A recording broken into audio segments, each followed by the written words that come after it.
Hello. I got me and my budita.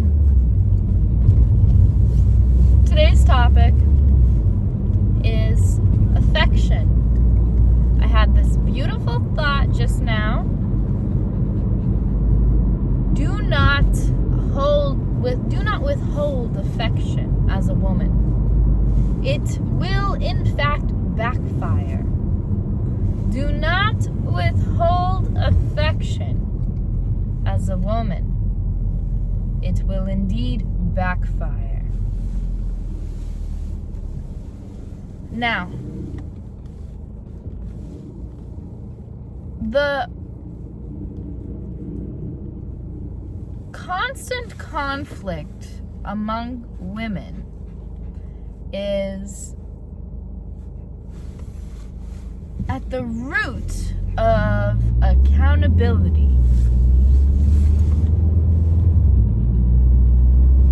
We have high expectations for each other because we all know in our hearts that the woman sitting in front of us, walking past us, checking us out at the grocery store is divine. We all have divine capacity and potential. And so, this is the inherent truth that we, as women, view other women through. This is the lens we carry as women, and we know this because of how we operate with other women. For example,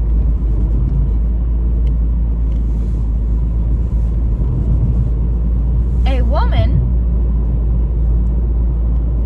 could easily dislike lots of things about a woman, and the same woman could easily not care at all that those traits. Okay, let me say this better.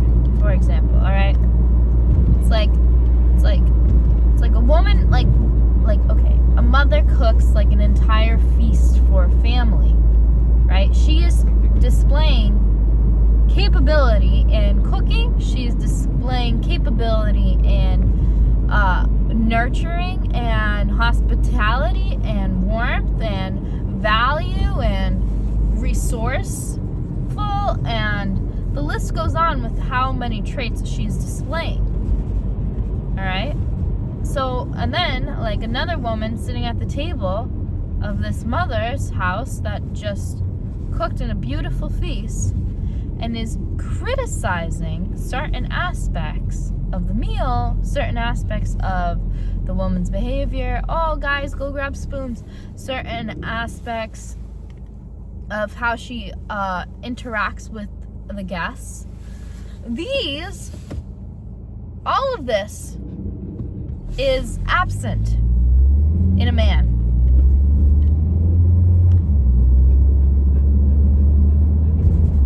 A man could be sitting there and doing nothing. Now, we live in a day and age where men are more feminine. They're more in tune with their feminine side.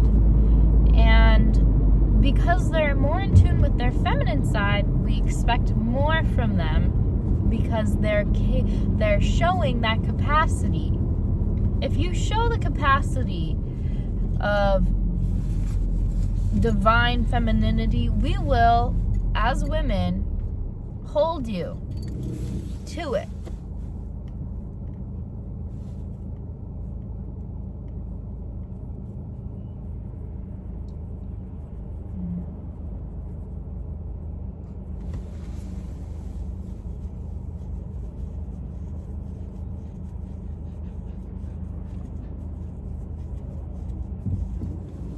the root of it is accountability.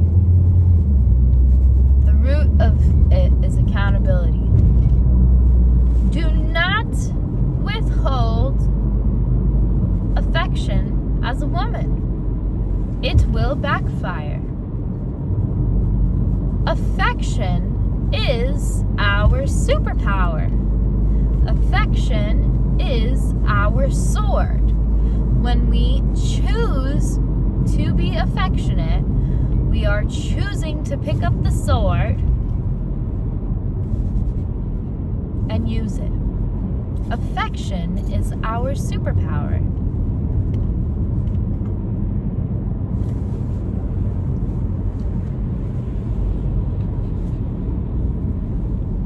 Accountability is at the root.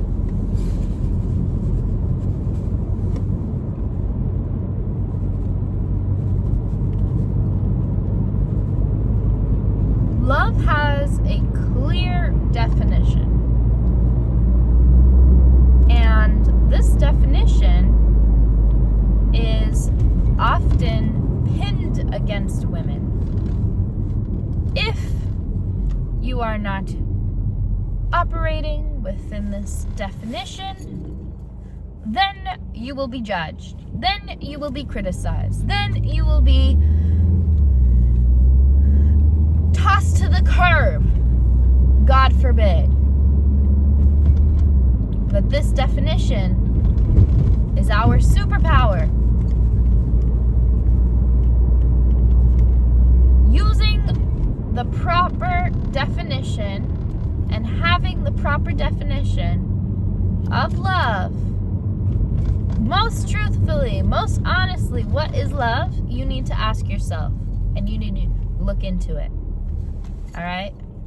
Because I will point out some things that are not love. Firstly,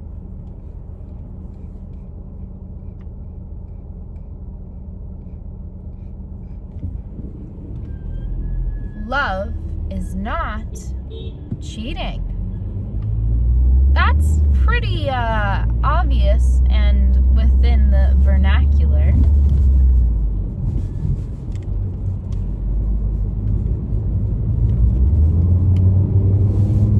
That is within the vernacular of moral understanding. Yet, as people become more kinky, polyamory is more widely accepted and even put in dating apps as an option.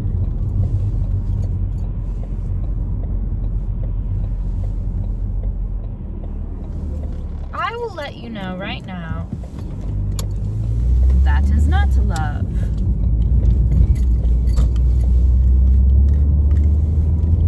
Most definitively, love is consistent. Love is attentive. Love is gentle. Love does not withhold affection.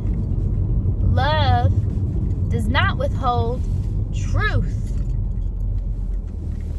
Love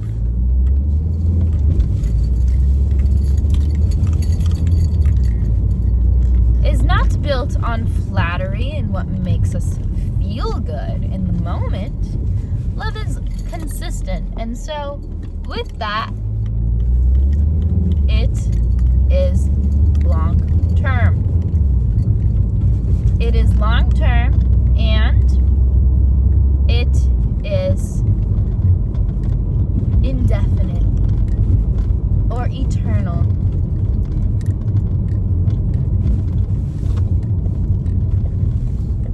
There are literally no boundaries to love.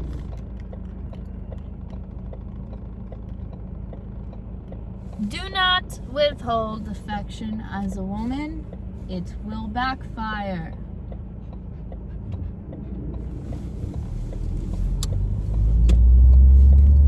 This is really important to know in the workplace. relationships, this is really important to know, to ground ourselves in our feminine nature. Our feminine nature is something that cannot be messed with.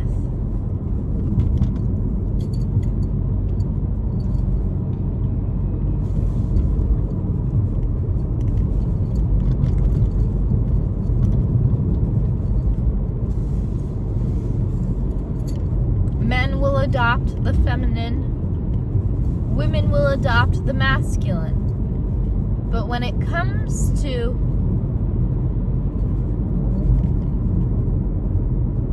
the feminine nature, it is one that knows intuitively what her role is, how she should be viewed, how she should be treated, within reason, of course, how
obstacles affecting you, and really just give it to God.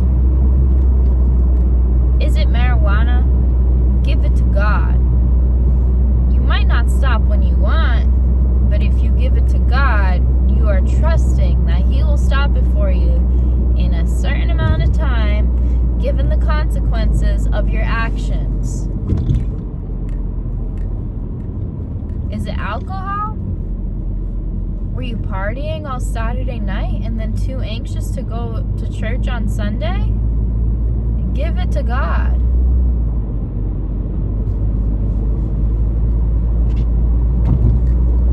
Seriously, like, bend your knee and say, God, I cannot do this anymore. I cannot go through with this anymore. My body is yours, and He will gladly answer your prayers. When the prayers are beneficial, the outcome is beneficial, there is an obvious answer, which is yes. An overwhelmingly positive answer, which is yes. If you are in the dump and you, like, this is literally coming from personal experience. Like, if you are in the dump and you truly think, oh, God's not gonna save me, I'm too bad, this, that, the other. If the answer of your prayers is overwhelmingly yes, then it will happen. Like, it takes more effort, force, and action to continue using a drug than if you were to stop. It takes more effort, energy, force to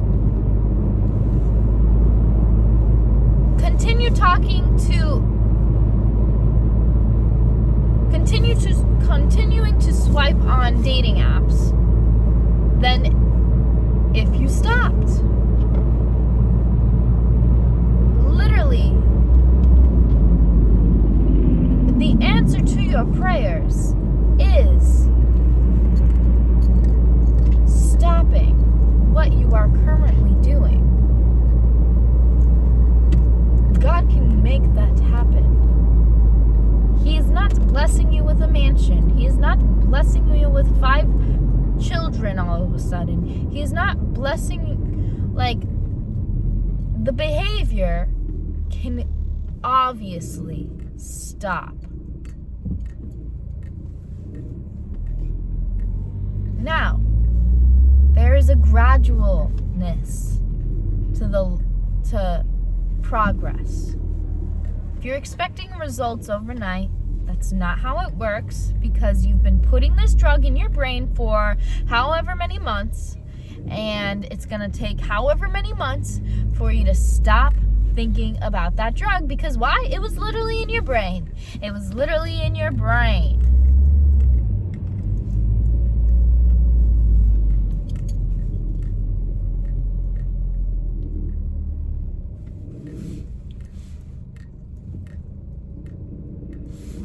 I say this from personal experience.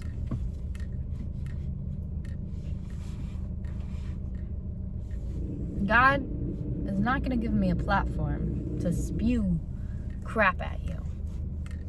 God's not going to have people listen to me if I'm spewing crap at your direction.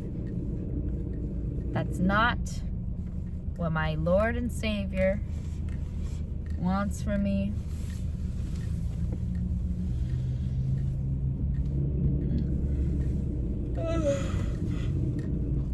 You see what I'm doing here is I'm not withholding affection. I'm being your big sister right now. I'm telling you how it is.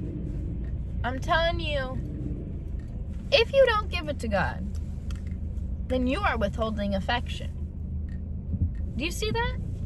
If you don't give it to God, you are withholding affection. And you will not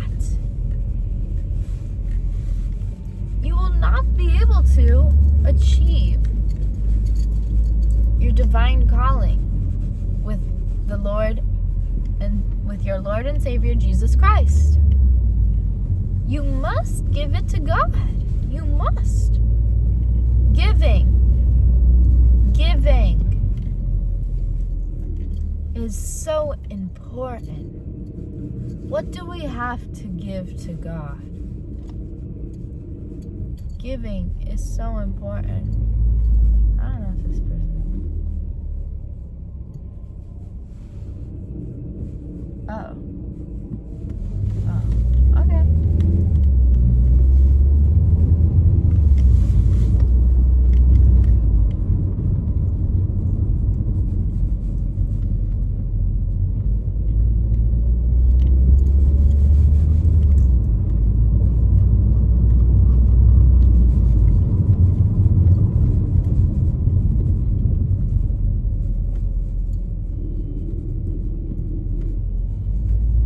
It's like you take one bad action, there will be consequences that are lasting.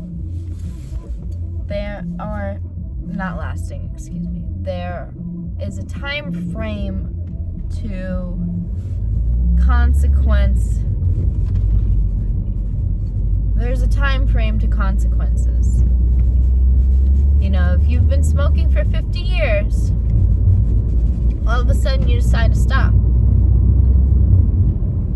you're going to be dealing with the consequences of you smoking for who knows how long. Say 10 years. And that 10 years is your body removing that sugar, your soul removing that sugar, and ultimately your spirit removing that sugar. This is the flow.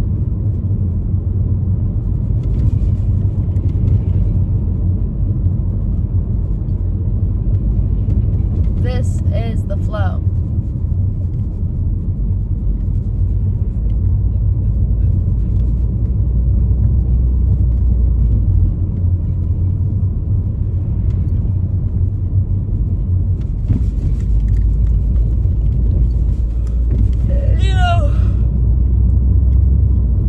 I gotta reiterate this point again here. If you withhold affection as a woman, it will backfire. Now, we've talked about God, we've touched upon the people. I think the people one is pretty obvious. The affection of your soul, the affection of you. Are you affectionate with yourself?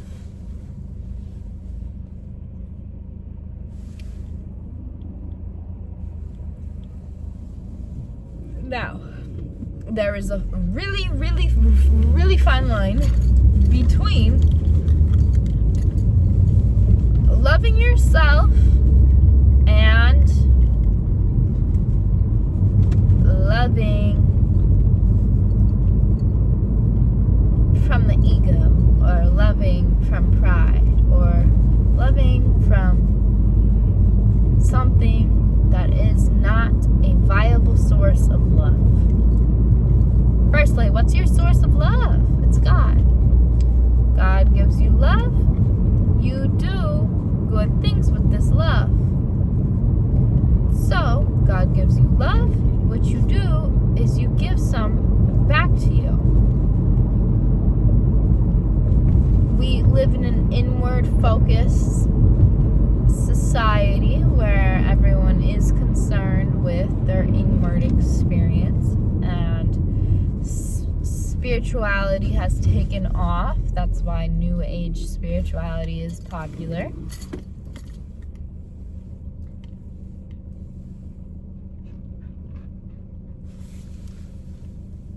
'30s, 20s,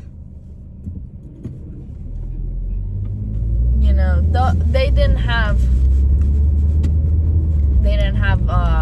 people didn't have cameras to be looking at their faces all the time. Mirrors weren't as widespread.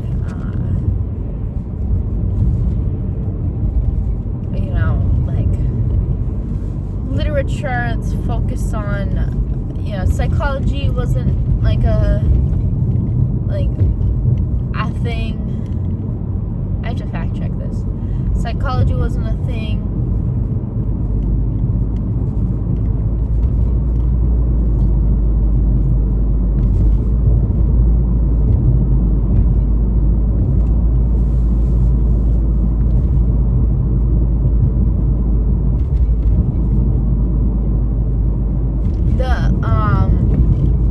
People had external worlds. They get up, brush their teeth. They're not looking at a mirror.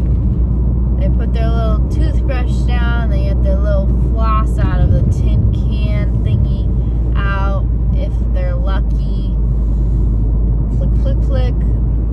Not even those picks either, It's a little flossy thing. Floss.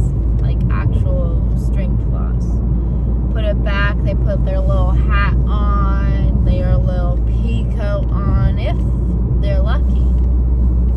Or they're putting some shaggy, open finger gloves on and some rugged boots, and they're wearing the same pants from the day before. They don't got pajamas. Or they're wearing the same skirt they got. They don't have the same skirt, They don't got a different skirt for each day. Soap and water's not as readily as available as it is now. It's like they're going, hey, how's it going? Good morning. Hey, good morning. It's freezing out. Good morning. I know it's freezing out. Listen, are you keeping warm in your house? Are you keeping warm in your apartment?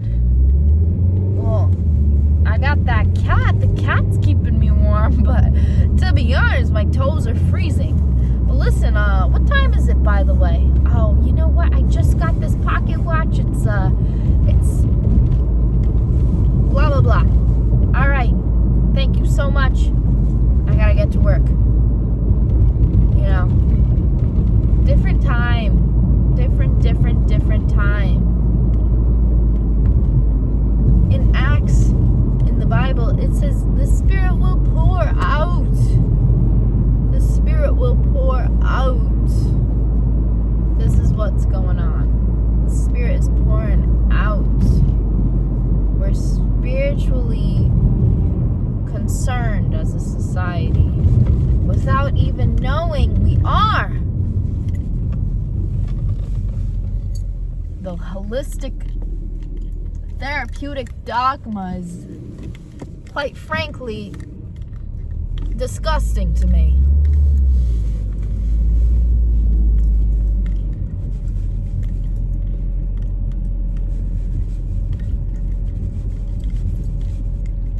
But you know what? People back then, it was an automatic pour out into the world. Automatic pour out into the world.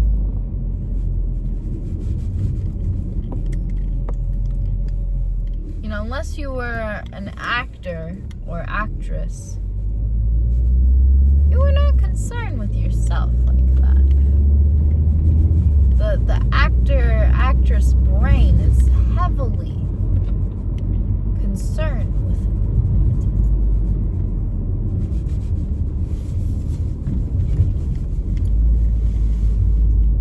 themselves. They're portraying a character, they want to make it right.